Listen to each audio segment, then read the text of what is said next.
Le rideau se lève enfin sur les terres glacées de Warland, au cœur du mystérieux royaume d'Elbaf. Au milieu de ce paysage désolé se dresse une silhouette dont le seul nom fait trembler les géants eux-mêmes. Le prince Loki, héritier déchu du trône, apparaît enchaîné dans une prison de glace éternelle. La nouvelle tombe comme un coup près. Sa prime s'élève à la somme astronomique de 2,6 milliards de Berys. Ce montant colossal le place immédiatement dans la catégorie des empereurs, une menace sans précédent pour l'ordre mondial. Luffy se tient devant ce colosse minuscule en comparaison de la puissance brute qui émane de ses chaînes. Loki n'est pas seulement un prisonnier, il est le gardien d'un secret lié à l'origine du monde. Au-dessus d'eux s'étend l'immensité de l'arbre trésor Adam, le pilier central de Warland. Cet arbre légendaire est la source du bois le plus résistant utilisé pour les navires les plus célèbres. Pourtant, la base de cet arbre cache des racines sombres qui plongent dans les profondeurs de l'enfer. Loki prétend avoir consommé un fruit du démon légendaire pour obtenir sa force destructrice. Les rumeurs disent qu'il a assassiné son propre père pour s'emparer de ce pouvoir interdit. Le gouvernement mondial a immédiatement classé Loki comme une menace de niveau spécial. Mais pourquoi une prime aussi précise et pourquoi maintenant? Loki rit d'un air sardonique, ses yeux bandés fixant l'invisible. Il mentionne un nom qui change instantanément l'atmosphère de la rencontre. Le nom de Shanks le Roux résonne contre les parois de glace, provoquant un silence pesant. Loki semble nourrir une rancœur profonde envers le Yonko aux cheveux rouges. Quel événement a pu lier le destin du prince géant à celui du pirate légendaire? Nous savons que Shanks entretient une relation privilégiée avec Elbaf depuis des années. Mais Loki appelle Shanks un lâche, une insulte que personne n'oserait prononcer normalement. Luffy, protecteur de ses amis, ne laisse pas passer une telle offense. La tension monte d'un cran alors que les deux puissances s'observent sans ciller. Pour comprendre ce conflit, il faut remonter 6 ans en arrière au moment où Shanks est devenu empereur. L'emprisonnement de Loki semble coïncider étrangement avec cette ascension fulgurante. Warland n'est pas seulement un royaume, c'est une forteresse naturelle imprenable. Les géants considèrent l'arbre Adam comme une divinité vivante qui protège leur peuple. Mais Loki voulait utiliser le bois de l'arbre pour construire une flotte capable de conquérir le monde. Ce blasphème est ce qui a conduit à sa chute et à son bannissement dans les profondeurs. Sa prime reflète non seulement sa force, mais aussi le danger politique qu'il représente. Pourquoi Shanks a-t-il été celui qui a rapporté l'information au gouvernement? La connexion entre le Roux et Elbaf devient de plus en plus trouble au fur et à mesure de l'analyse. Loki propose alors un marché inattendu au futur roi des pirates.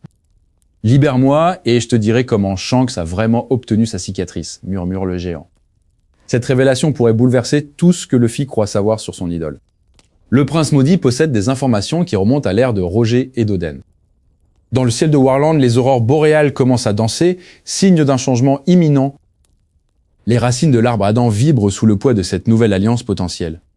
Luffy pose sa main sur l'une des chaînes de granit marin, hésitant sur la marche à suivre. Soudain, un cri de guerre retentit au loin, brisant le silence de la vallée glacée. Les gardiens d'Elbaf ont découvert l'intrusion et ne comptent pas laisser Loki s'échapper. Loki sourit plus largement, sachant que le chaos est sa meilleure chance de liberté. Mais la question demeure, qui est réellement le monstre dans cette histoire?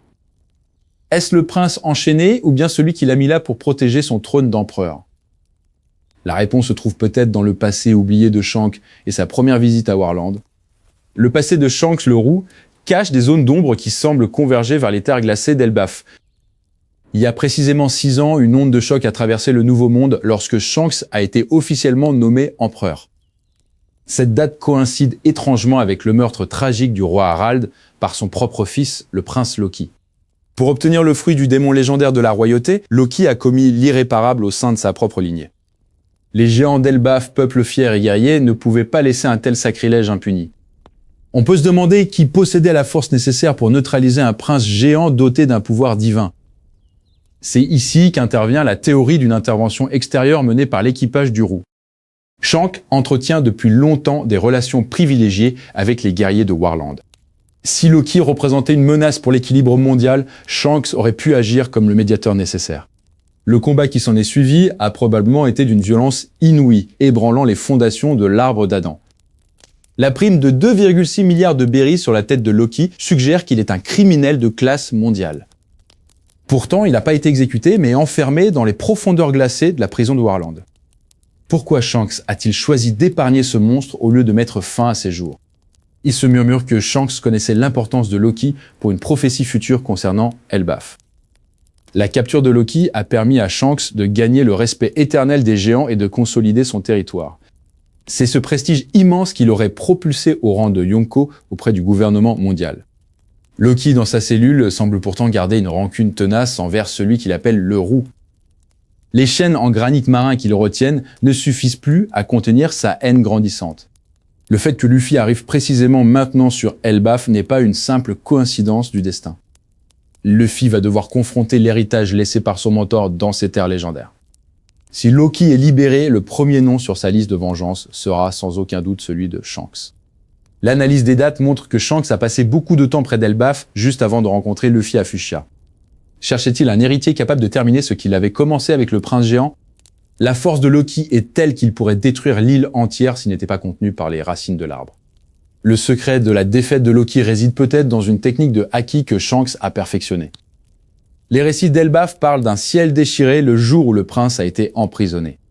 C'est la signature indéniable d'un choc entre deux utilisateurs de haki des rois de niveau supérieur.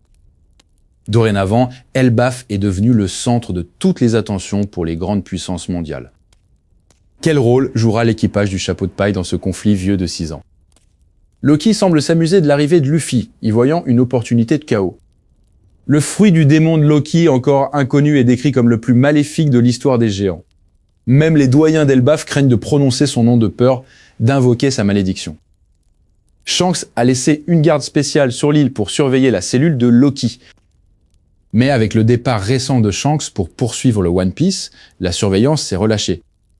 C'est le moment idéal pour une évasion qui changerait la face du monde.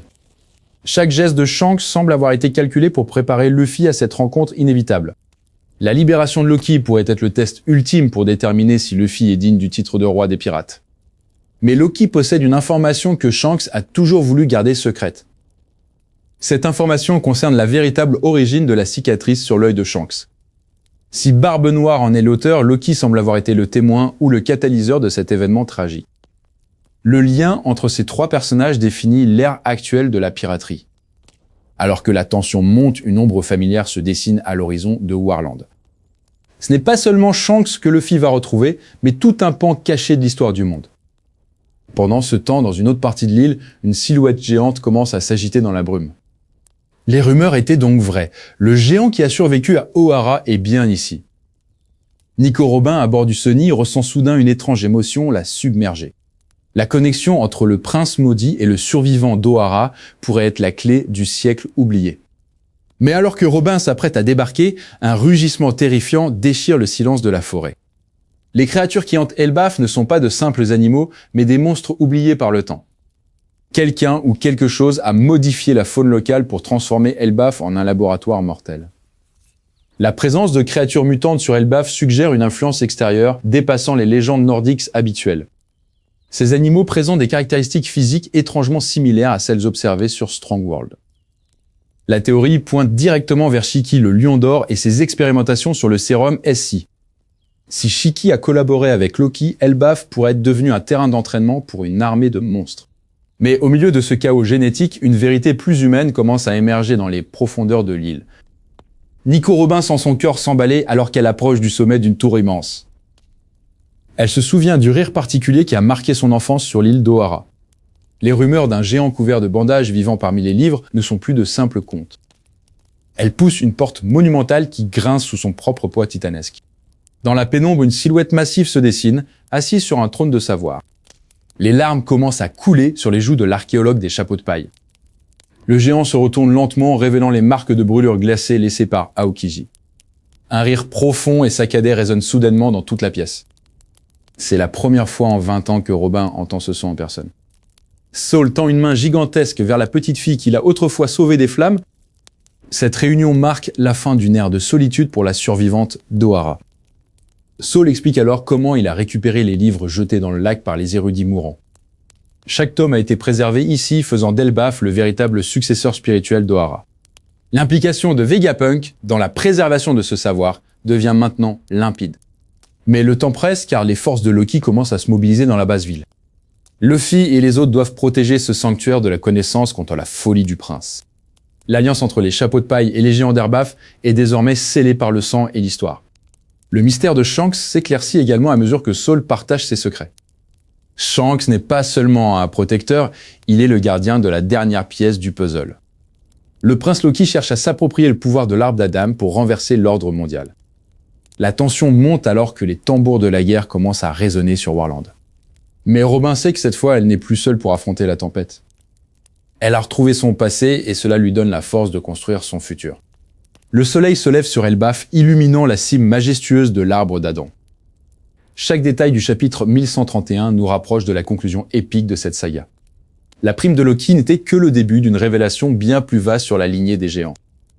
Si Elbaf tombe, le monde perdra son dernier rempart contre le gouvernement mondial. Mais avec Robin et Saul réunis, la volonté d'Ohara est plus vivante que jamais. Les secrets de l'arbre d'Adam seront bientôt révélés au monde entier. L'histoire marche vers son dénouement et Elbaf en est le théâtre principal. Nous avons parcouru les théories, analysé les primes et exploré les ombres du passé. Le voyage de Robin trouve ici une escale nécessaire et salvatrice. Elle n'est plus l'enfant qui fuyait les Buster Calls, mais la femme qui détient les clés du monde. L'éveil de Loki et l'ombre de Shanks convergent vers un seul point, la liberté. Elbaf se prépare à accueillir le roi des pirates dans une apothéose de légende et de vérité.